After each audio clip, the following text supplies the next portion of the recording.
Dans le village d'Ilcha, situé dans les montagnes du sud-ouest du Nigeria, se trouvait l'internat de Sainte-Agnès, une école prestigieuse pour jeunes filles.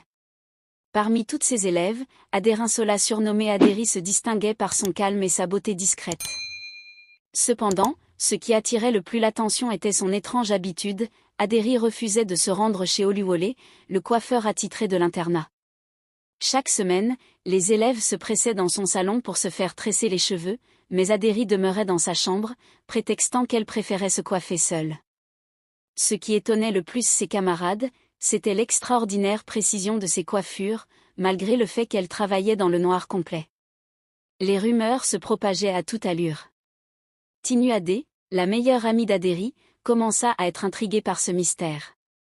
Elle savait qu'Adérie cachait quelque chose, mais son amie restait évasive à chaque fois qu'elle essayait de l'interroger. Les autres filles, en revanche, étaient moins discrètes et se moquaient ouvertement de son comportement.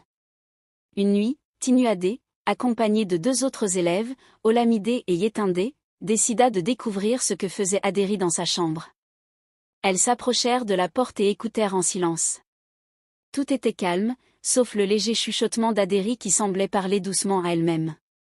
La tentation de voir ce qui se passait à l'intérieur devint trop forte pour Tinuadé, qui poussa légèrement la porte.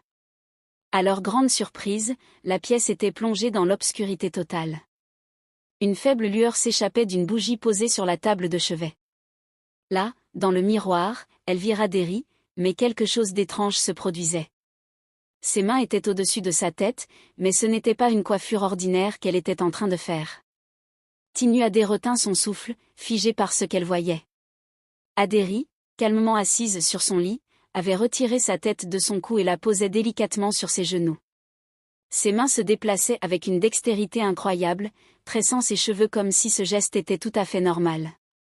Tinuadé écarquilla les yeux, incapable de détacher son regard de la scène surréaliste.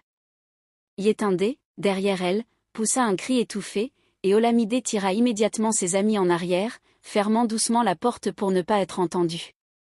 Les 3 filles se regardèrent, leurs visages blancs de peur et d'incompréhension.